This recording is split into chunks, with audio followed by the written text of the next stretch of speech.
Hi there. आज मैं आपके लिए लेकर आया हूँ MGT 501 ह्यूमन रिसोर्स मैनेजमेंट के फाइनल टर्म के सॉल्व एमसीक्यूज। और इन सॉल्व एमसीक्यूज की फाइल भी आपसे शेयर की जाएगी और कोशिश की गई है कि जितने भी एमसीक्यूज हैं इनके जो आंसर हैं वो आपको सही आंसर जो है वो प्रोवाइड किए जाए। तो जो पहला एमसीक्यू है वो है which of the following is serve as criteria for declaring a job particular job as worthful. So इनमें से कौन सा जो ऑप्शन है वो ऑप्शन जो है वो सर्व करता है क्राइटेरिया के तौर पर, यानी कि वो एक क्राइटेरिया है डिक्लेयर करने के लिए एक पर्टिकुलर जॉब को कि वो पर्टिकुलर जॉब जो है वो वर्थफुल है।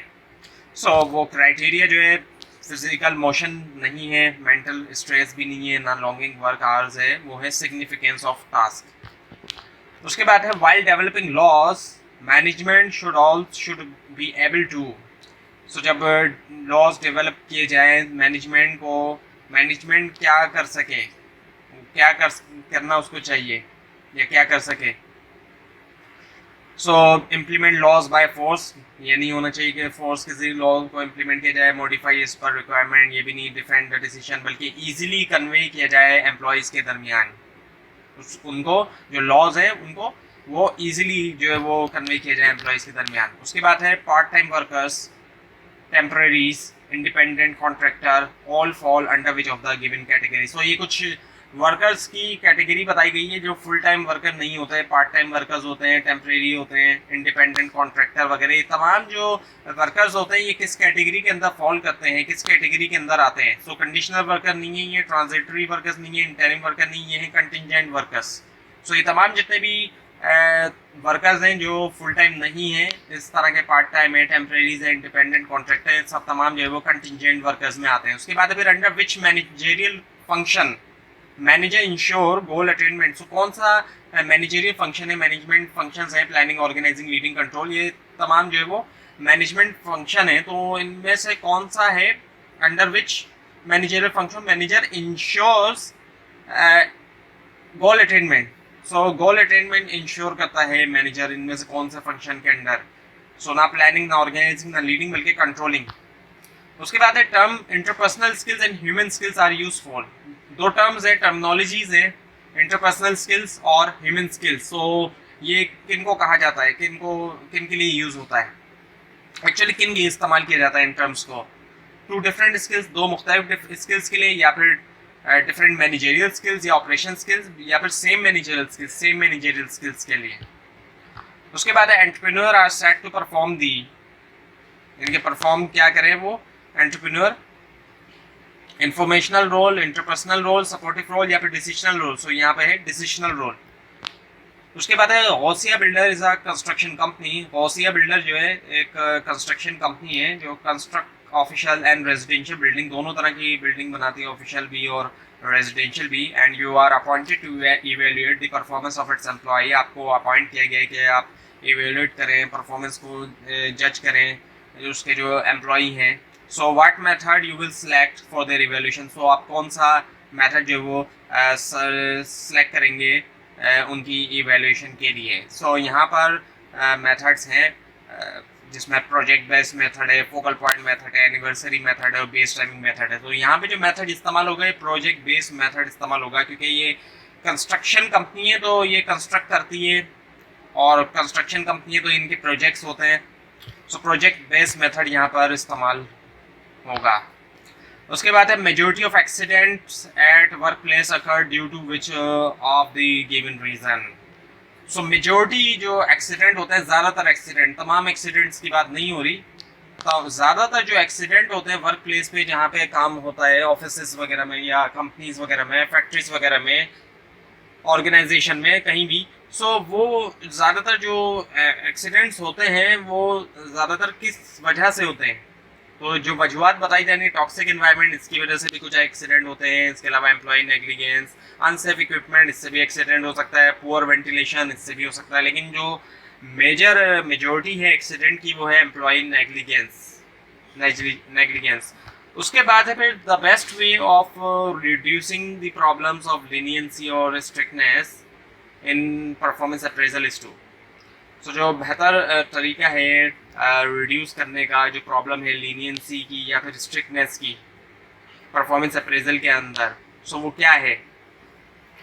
अब यहाँ पे ऑप्शन जो है इसमें consider the purpose of the appraisal है, impose a distribution of performance है, train supervisors to avoid it. लेकिन जो सबसे ज़्यादा इसमें ऑप्शन जो सही ऑप्शन है वो है rank employees. Train supervisor to avoid it, ये भी आपको कुछ जगहों पे दिखाई देगा। आप इसको अपने से खुद से चाहे तो आप इसको चेक कर लीजिएगा, लेकिन जो ज़्यादा आंसर यहाँ पर है वो है रैंक एम्प्लॉयज़ का। उसके बाद है when an employees personal characteristics such as age, race and gender influence supervisor's evaluation of his or her performance, which of the following problem can be occurred? So जब एक एम्प्लॉय की personal characteristics जैसे कि उसकी as, उसकी race यानी कि उसकी नस्ल एंड जेंडर, उसका जो जेंडर है मेल या फीमेल, वो इन्फ्लुएंस करता है सुपरवाइजर की इवेल्यूशन को, जो इवेल्यूशन की जाती है उसकी परफॉर्मेंस की। So which of the following problem can be occurred, so इनमें से कौन सी प्रॉब्लम आ सकती है जब उसकी कैरेक्टरिस्टिक्स जो है वो इनकी एज, जेंडर, यानी कि एक तरह से उसकी एज, उसकी रेस या उसकी जेंडर का असर पड़ रहा है सुपरवाइजर के ऊपर। जब सुपरवाइजर उसकी परफॉर्मेंस देखता है तो इन चीज़ों का असर पड़ रहा है सुपरवाइजर पे। तो सुपरवाइजर परफॉर्मेंस की बजाय इन चीज़ों का असर पड़ना शुरू हो गया उस पर, एज, रेस या जेंडर का। तो इससे कौन सी प्रॉब्लम आ सकती है? सो इससे जो प्रॉब्लम आ सकती है वो बाइसनेस की प्रॉब्लम आ सकती है, इनकी तरफदारी वाली। स्टीरियोटाइपिंग, हेलो फैक्ट या स्ट्रिक्टनेस की जगह बाइसनेस की जो प्रॉब्लम है वो आ सकती है, तरफदारी वाली जो इशू है कि तरफदारी वाली वो चीज़ आ सकती है। उसके बाद which one of the following is an example of downward communication. So इनमें से कौन सी एग्जाम्पल है डाउनवर्ड कम्युनिकेशन की? डाउनवर्ड कम्युनिकेशन वो होती है जब ऊपर लेवल से नीचे के लेवल तक कम्युनिकेट किया जाती है। ऊपर लेवल के लोग जब नीचे के लेवल के लोग से कम्युनिकेट करते हैं ऑर्गेनाइजेशन में। सो इसमें birthday parties and official dinners ये नहीं है, customer responses through telephone calls ये नहीं है, companies prospectus for stake holder ये भी नहीं है, मंथली परफॉर्मेंस डिस्कशन मीटिंग्स ये हैं। जो मंथली परफॉर्मेंस होती है उसका जो डिस्कशन मीटिंग है वो इसमें है। उसके बाद है the best hiring occurs when the goal of which of the following should consistent to each other। एक अच्छी हायरिंग कब होगी? जब गोल जो है इनमें से जो आपको नीचे दिए गए ऑप्शन दो चीज़ें आपस में एक दूसरे के साथ कंसिस्टेंट होंगी। सो HR मैनेजर और फाइनेंस मैनेजर नहीं, तब भी नहीं। हेड ऑफिस और ब्रांच तब भी नहीं। लोअर मैनेजर, टॉप मैनेजर तब भी नहीं। बल्कि इन ऑर्गेनाइजेशन और इंडिविजुअल जिसको हायर किया जा रहा है। सो ये जब बेस्ट हायरिंग तब होगी जब गोल्स जो है दोनों के कंसिस्टेंट होंगे एक दूसरे के साथ, ऑर्गेनाइजेशन और इंडिविजुअल के दोनों के। उसके बाद है material wastage has increase to greater extent due to using outdated machinery, this issue can be resolve by. यानी कि मटेरियल जो वेस्ट हो रहा है उसके अंदर इजाफा हो चुका है। कोई ऐसी फर्म है जहाँ पे यकीनी तौर पर प्रोडक्शन होती है, तो मटेरियल वहाँ बहुत ज़्यादा जो है वो वेस्ट हो रहा है, उसके अंदर इजाफा हो चुका है काफ़ी हद तक। और वो इजाफा इस वजह से हुआ है कि आउटडेटेड मशीनरी इसका इस्तेमाल हो रहा है, एक बहुत पुरानी मशीनरी वहाँ पे इस्तेमाल हो रही है। सो इस मसले को जो है वो हल किया जा सकता है। किस तरीके से हल किया जाएगा? ट्रेन किया जाएगा मशीन ऑपरेटर को कि वो सही तरीके से इस्तेमाल करे, या फिर रॉ मटेरियल जो है वो नया इस्तेमाल किया जाएगा, या फिर कोई एक्शन ही ना लिया जाए। सो इनमें से कोई भी ऑप्शन नहीं है, बल्कि रिप्लेस कर दिया जाएगा एग्जिस्टिंग मशीनरी को नई के साथ, क्योंकि आउटडेटेड हो चुकी है मशीनरी, पुरानी हो गई है बहुत ज़्यादा और वो सही से काम नहीं कर रही है। उसके बाद all of the followings are characteristics of a well functioning and effective groups except. So जितने भी ऑप्शंस आपको दिए गए हैं इनके अंदर तमाम के अंदर जो है वो कैरेक्टरिस्टिक्स खसूसियात पाई जाती हैं वेल फंक्शनिंग और इफेक्टिव ग्रुप्स की, सिवाय एक को छोड़कर। सो यहाँ पे जो ऑप्शंस हैं वो हैं members are relax and comfortable. Members जो है वो रिलैक्स हैं और कंफर्टेबल हैं, सो ये नहीं है। इसके अंदर पाई जाती हैं वेल फंक्शनिंग और इफेक्टिव ग्रुप की कैरेक्टरिस्टिक, क्योंकि मेंबर्स जो है वो रिलैक्स भी हैं, कंफर्टेबल भी हैं। मेंबर्स एक्सप्रेस करते हैं देयर फीलिंग एंड आइडियाज़, अपनी आइडियाज़ और फीलिंग का इजहार करते हैं वो। और conflict and disagreement are based on ideas not individual. और जितने भी कॉन्फ्लिक्ट्स होते हैं या फिर डिसएग्रीमेंट होते हैं वो आइडियाज़ के ऊपर होते हैं, इंडिविजुअल के ऊपर नहीं होते, एक दूसरे की ज़ातियात के ऊपर नहीं होते, बल्कि आइडियाज़ के ऊपर होते हैं। सो ये तमाम ग्रुप्स तो वो हैं जो कि वेल फंक्शनिंग और इफेक्टिव हैं, लेकिन जो आखिर में है, task to be performed are ambiguous and accepted. ऐसे टास्क परफॉर्म होते हैं जो एम्बिगिटी होती है, जिसमें एम्बिगिटी पाई जाती है, क्लियर नहीं होते हैं। सो ऐसे टास्क जहाँ होंगे तो वो ऐसा ग्रुप जो होगा वो वेल फंक्शनिंग या इफेक्टिव ग्रुप नहीं होगा। इसी वजह से इसका आंसर है task to be performed are ambiguous. Ambiguous होते हैं, एम्बिगिटी जब होती है तो क्लियरिटी नहीं होती। सो अच्छे ग्रुप्स के अंदर कभी भी एम्बिगिटी पाई नहीं जाती, वहाँ पे टास्क क्लियर होते हैं। उसके बाद है staffing is a process of hiring qualified employees at the right place at the right time to achieve. Staffing एक प्रोसेस है जिसके जरिए हायर किया जाता है क्वालिफाइड एम्प्लॉयज़ को राइट प्लेस के ऊपर, सही जगह पे और सही वक्त पे, ताकि क्या अचीव किया जाए, targeted sales goals, individuals career goal या फिर रिटर्न ऑन इन्वेस्टमेंट। इनमें से कोई भी नहीं, बल्कि ऑर्गेनाइजेशनल ऑब्जेक्टिव्स, क्योंकि जो ऑर्गेनाइजेशन के ऑब्जेक्टिव्स हैं, मकासद हैं, उनको अचीव। उसके बाद है फिर which of the following specifies the relative value of each job in an organisation. So इनमें से कौन सा जो है वो स्पेसिफाई करता है जो रिलेटिव वैल्यू है हर जॉब की ऑर्गेनाइजेशन में, एक ऑर्गेनाइजेशन में। सो जॉब एनालिसिस नहीं है, डिस्क्रिप्शन नहीं है, स्पेसिफिकेशन नहीं, बल्कि जॉब इवैल्यूएशन हो गई। उसके बाद which of the following is a unique form of recruitment where every employ becomes a company's recruiter. So इनमें से कौन सी जो है वो एक यूनिक फॉर्म है, बिल्कुल ही अलग किस्म की रिक्रूटमेंट की फॉर्म है, जहाँ पर हर एम्प्लॉय, यहाँ बात एम्प्लॉय की बात हो रही है, एम्प्लॉयर की नहीं, एम्प्लॉय की बात हो रही है। जो एम्प्लॉय खुद है, एम्प्लॉय जो है वो बन जाते हैं कंपनी के रिक्रूटर्स, सारे एम्प्लॉय जो है वो रिक्रूटर बन जाते हैं। तो एक ऐसा रिक्रूटमेंट की फॉर्म भी है, बिल्कुल ही अलग। सो उसमें फॉरेन नेशनल्स शामिल नहीं है, ट्रेड एसोसिएशन शामिल नहीं है, walk in participant applicant, sorry ये भी शामिल नहीं, बल्कि एम्प्लॉय रेफरल्स, जिस तरह रेफरल्स होता है इसी तरह एम्प्लॉय रेफरल्स। सो ये एक ऐसी रिक्रूटमेंट की फॉर्म होती है जहाँ पर तमाम एम्प्लॉय जो है वो कंपनी के रिक्रूटर्स बन जाते हैं। उसके बाद है the long life series of activities that contributes to a person's careers exploration establishment success and fulfilment is called. जो एक लॉन्ग लाइफ सीरीज होती है एक्टिविटीज़ की, जो कंट्रीब्यूट करती है एक शख्स की करियर को, एक्सप्लोरेशन को, एस्टेब्लिशमेंट को, सक्सेस को, और जो फुलफिलमेंट होती है वो कहलाती है क्या? ऑर्गेनाइजेशनल डेवलपमेंट नहीं कहलाती, करियर मैनेजमेंट नहीं, करियर प्लानिंग नहीं, बल्कि करियर डेवलपमेंट, वो कहलाती है करियर डेवलपमेंट कहलाती है। उसके बाद है alternative work arrangement include all of the following. So alternative work arrangement जो है उसमें तमाम चीज़ें शामिल हैं सिवाय एक को छोड़ के। पार्ट टाइम वर्क ये भी शामिल होता है, फ्लेक्सिबल आवर्स ये भी शामिल है।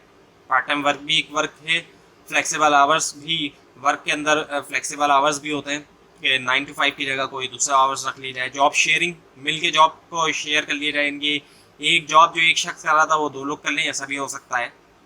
लेकिन ऑन साइट चाइल्ड केयर ये शामिल नहीं है, अल्टरनेटिव वर्क के अंदर ये शामिल नहीं है, ऑन साइट चाइल्ड केयर ये शामिल नहीं है। इसी वजह से यही ऑप्शन है इसका आंसर जो है। उसके बाद which of the following plays a role in assessing interest, seeking out career information and utilising development opportunities in career development. So इनमें से कौन सा जो है वो जो ऑप्शन है वो प्ले करता है रोल असेसिंग इंटरेस्ट में, सीकिंग ढूंढने में, यानी कि करियर इन्फॉर्मेशन और यूटिलाइज करने में, डेवलपमेंट अपॉर्चुनिटी करियर डेवलपमेंट के अंदर। सो वो कौन है? वो कंपनी नहीं है, सुपरवाइजर नहीं है, मैनेजर नहीं है, वो है इंडिविजुअल, वो इंडिविजुअल है। उसके बाद है how company can provide career counselling, कैसे कंपनी जो है वो प्रोवाइड कर सकती है career counselling, development advice and therapy, और थेरापी भी टू दी एम्प्लॉयज़ को, सीकिंग करियर ग्रोथ, जो करियर ग्रोथ की तलाश में है, by offering online career centre, उनको career online career centre offer करते हुए नहीं, बाय एस्टेब्लिशिंग कॉर्पोरेट कैंपस ये भी नहीं, बाय ऑफरिंग करियर अलाउंसेस ये भी नहीं, बल्कि by providing career coaches provide करते हुए। उसके बाद performance is a function of, performance जो फंक्शन है किनका? 3 चीज़ों का है, 3 चीज़ें यहाँ पे हर ऑप्शन में है, लेकिन वो कौन सी 3 चीज़ें हैं? वो है ability, effort and opportunity. So performance जो फंक्शन है एबिलिटी, एफर्ट और अपॉर्चुनिटी। उसके बाद companies financial statement represent which of the following. तो कंपनी का जो फाइनेंशियल स्टेटमेंट होते हैं वो इनमें से किसको रिप्रेजेंट करते हैं? कस्टमर की सेटिस्फेक्शन बिल्कुल भी नहीं बताएगा वो, मटेरियल वेस्टेज ये भी उससे नहीं पता चलता, प्रोडक्ट की लाइफ साइकिल ये भी उससे पता नहीं चल सकती, मंथली सेल्स ग्रोथ ये इससे पता चल सकती है। उसके बाद है फिर which performance appraisal technique lets list the traits and range of a performance. So इनमें से कौन सी परफॉर्मेंस अप्रेजल की टेक्निक है जिसके अंदर लिस्ट दी जाती है ट्रेड्स की और जो रेंज ऑफ परफॉर्मेंस है। पेयर्ड कंपैरिजन इसमें नहीं होता, मैनेजमेंट बाय ऑब्जेक्टिव ये भी नहीं, अल्टरनेटिव रैंकिंग ये भी नहीं, बल्कि ये है ग्राफिक रेटिंग स्केल, जो ग्राफिक रेटिंग स्केल है वो। उसके बाद है under which of the following methods of job evaluation jobs are arrange in an order. So इनमें से कौन सा मेथड है जॉब इवैल्यूएशन के जिसमें जॉब को अरेंज किया जाता है एक ऑर्डर के अंदर। सो इसके नाम से ही पता चल रहा है कि ऑर्डर के अंदर किया जाता है, तो ऑर्डर में किसमें किया जाएगा, पॉइंट फैक्टर मेथड में नहीं किया जाएगा, फैक्टर कंपैरिजन मेथड में नहीं किया जाएगा, क्लासिफिकेशन में नहीं, बल्कि रैंकिंग मेथड में किया जाएगा। रैंकिंग मेथड में एक ऑर्डर जो है वो ऑर्डर में अरेंज किया जाएगा जॉब्स का। उसके बाद है higher efforts should be awarded with higher reward, जो हाई जितनी ज़्यादा एफर्ट होंगी कोशिश होंगी उनको रिवार्ड दिया जाए हाई रिवॉर्ड के साथ, हाई एफर्ट के बदले इनके हाई रिवॉर्ड दिया जाए। So which of the following theory focus this statement. So ये जो स्टेटमेंट दिया गया है कि हाई एफर्ट के बदले हाई रिवॉर्ड दिया जाए, तो ये जितने भी ऑप्शंस आपको दिखाए जा रहे हैं इनमें से किस ऑप्शन को रिप्रेजेंट कर रहा है ये स्टेटमेंट कि हाई एफर्ट के बदले हाई रिवॉर्ड। इक्विटी थ्योरी को बिल्कुल भी नहीं कर रहा, कॉम्पिटेंसी को भी नहीं कर रहा, परफॉर्मेंस को भी नहीं कर रहा, बल्कि मोटिवेशनल थ्योरी, क्योंकि मोटिवेशन है, हाई एफर्ट पे जब हाई रिवॉर्ड मिलेगा तो मोटिवेशन होगी। सो मोटिवेशनल थ्योरी को रिप्रेजेंट कर रहा है। उसके बाद है which of the given expression इस टर्म इज इक्विटी। सो जो आपको दिए गए ऑप्शंस इनमें से कौन सा जो है वो इस टर्म इज इक्विटी, इनमें से कौन सा ऑप्शन जो है वो एक तरह से इक्विटी को रिप्रेजेंट कर रहा है, ये इक्विटी है। So output 1 greater than output 2, output 1 equal to output 2, और output 1 is less than equal to output 2, और output 1 is greater than equal to output 2। So obviously बात है आउटपुट 1 जहाँ पर आउटपुट 2 के बराबर वो इक्विटी को रिप्रेजेंट कर रहा है। इक्विटी के अंदर यही होता है कि बराबरी देखी जाती है, तो दोनों का जो आउटपुट है वो सेम है, नहीं जितना इनपुट होता है उसके मुताबिक इनपुट जितना बराबर है उसके मुताबिक आउटपुट है नहीं। सो यहाँ पर इनपुट है, सो इनपुट दोनों के बराबर है, और उसके बराबर होते हुए जब आउटपुट भी दोनों के बराबर होंगे तो वो क्या होगा, इक्विटी होगी। उसके बाद which of the following is not included in the direct indirect benefit. So इनमें से कौन सी चीज़ जो है वो इनडायरेक्ट बेनिफिट में शामिल नहीं है। इनडायरेक्ट बेनिफिट की बात हो रही है यहाँ, डायरेक्ट की नहीं, इनडायरेक्ट। सो इनडायरेक्ट बेनिफिट में मेडिकल असिस्टेंट ये शामिल नहीं है, पेंशन प्लान ये भी नहीं है, पेड वेकेशन, गेन शेयरिंग ये इनडायरेक्ट बेनिफिट में शामिल है, गेन शेयरिंग जो है। उसके बाद है approximately what percentage of total payrolls cost is contributed to benefit. So approximately तौर पे कितनी परसेंटेज जो है वो टोटल पेरोल कॉस्ट की जो है वो कंट्रीब्यूट की जाती है बेनिफिट्स को। सो अप टू 40% तक यानी कि। उसके बाद which of the following is an example of family oriented benefits. तो इनमें से कौन सी जो है एक एग्जांपल है फैमिली ओरिएंटेड बेनिफिट्स की। So offered share in company stock ये नहीं है, limited and flexible working hour ये भी नहीं है, इक्वल करियर ग्रोथ अपॉर्चुनिटी ये भी नहीं है, बल्कि है availability of child and Elder care centre. ये जो एग्जांपल है फैमिली ओरिएंटेड बेनिफिट की, क्योंकि child and Elder care centre की अवेलेबिलिटी होना ये जो है, क्योंकि जाहिर बात है फैमिली में यही लोग होते हैं। सो ये एग्जांपल है फैमिली ओरिएंटेड बेनिफिट्स की। उसके बाद है which incentive plan focus on cooperation. इनमें से कौन सा जो है वो इंसेंटिव प्लान है जो फोकस करता है कोऑपरेशन पे मैनेजर और एम्प्लॉइज के दरमियान through sharing the problem sharing के जरिए एंड गोल्स एंड आइडियाज। सो ये कई सारे प्लान्स हैं यहाँ पर, इसमें इम्प्रो शेयर प्लान है, प्रॉफिट शेयरिंग प्लान है, स्टॉक ओनरशिप प्लान है, और स्कैन लोन प्लान। जो स्कैन लोन प्लान है यही वो प्लान है। उसके बाद लेजिटिमेट पावर इंक्लूड। सो लेजिटिमेट जो पावर है उसमें क्या शामिल है, limited control of companies physical resource ये बिल्कुल नहीं है, लिमिटेड कंट्रोल का कोई मामला ही नहीं है।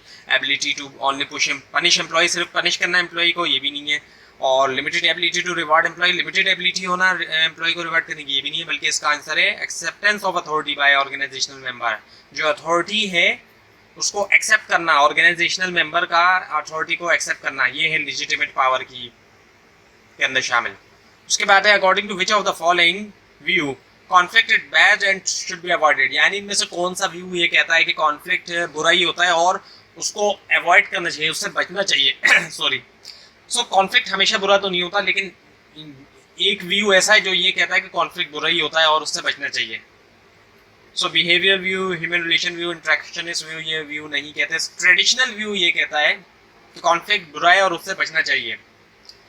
सो सिर्फ ट्रेडिशनल व्यू ये कहता है, सारे व्यू ये नहीं कहते कि कॉन्फ्लिक्ट से बचना चाहिए, कॉन्फ्लिक्ट बुरा होता है। जब ऑप्टिमल लेवल ऑफ कॉन्फ्लिक्ट जो है वो अच्छा होता है। सो ट्रेडिशनल व्यू का कहना है कि कॉन्फ्लिक्ट बुरा होता है। उसके बाद in the negotiation process bargaining issues like wages, working hours, terms and condition of employment all come under. Negotiation process के अंदर बार्गेनिंग इश्यूज जैसे कि wages, working hours, terms and condition employment की एक्चुअली ये तमाम जो है वो किसके अंदर आते हैं? Labour issue, mandatory issue, permissive issue, prohibited issue, ये आता है मैंडेटोरी इश्यूज में। उसके बाद है the labour union of Sagar trading private limited is demanding company to buy resources from their settled place. So labour union जो है वो Sagar trading limited private limited, एक प्राइवेट लिमिटेड कंपनी है सागर ट्रेडिंग, उसकी जो लेबर यूनियन है वो demand कर रही है, इस डिमांडिंग कंपनी से कि बाय किया जाए resources from their settled place. So company did not bother about raising such issue by the union as the issue come under. So issue जो है वो किसके अंडर में आता है ये? So ये इशू लेबर इश्यूज में नहीं आता, मैंडेटोरी इशू में नहीं आता, प्रोहिबिटेड में नहीं आता, आता है परमिसिव इश्यूज में आता है। उसके बाद है mister Yung is a Chinese executive working in Zong telecom Pakistan. Mister Yung हैं जो कि एक चाइनीज एग्जीक्यूटिव हैं, काम कर रहे हैं पाकिस्तान का जो जोंग टेलीकॉम है उसमें, और एक China based telecommunication company है। सो मिस्टर यूंग जो है वो is therefore to be classified as, so उनको क्या क्लासिफाइड किया जाएगा? उनको इनमें से किस ऑप्शन के अंदर क्लासिफाइड किया जाएगा? उनको क्लासिफाइड थर्ड कंट्री नेशनल बिल्कुल नहीं, होम कंट्री नेशनल बिल्कुल नहीं, होस्ट कंट्री नेशनल,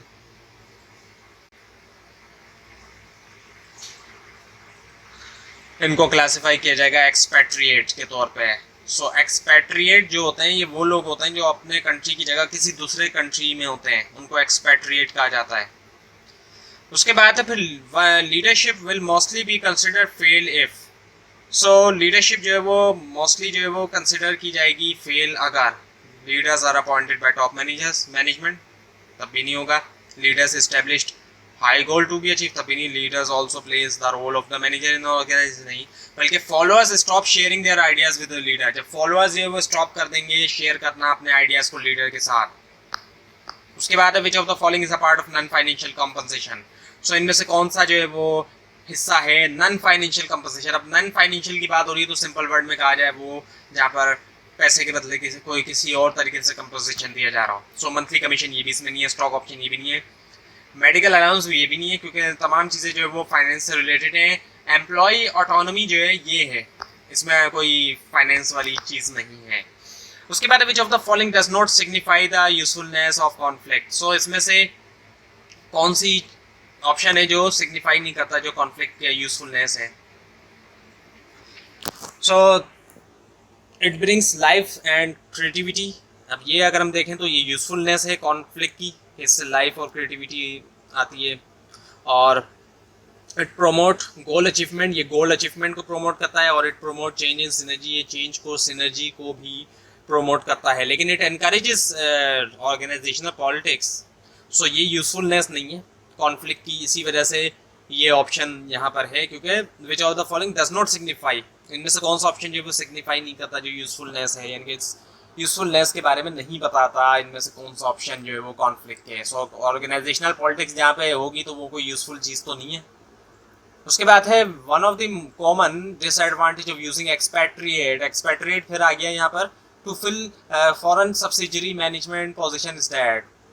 सो एक बहुत कॉमन डिसएडवांटेज क्या है एक्सपैट्रिएट को यूज़ करने का, फिल करने के लिए फॉरेन सब्सिडरी मैनेजमेंट पोजीशन? वो क्या है कि एक्सपैट्रिएट जो है वो are more expensive than using local manager. Expatriate जो है वो ज़्यादा एक्सपेंसिव होते हैं लोकल मैनेजर के मुकाबले में। और एक्सपैट्रिएट वो होता है, आपको पीछे बताया गया, जो अपने मुल्क की जगह किसी दूसरे मुल्क में होता है।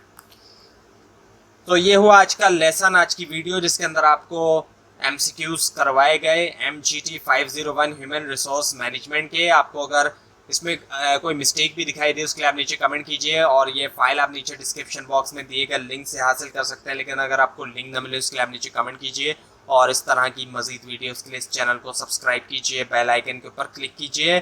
Thanks for watching this video. and best of luck for your exams.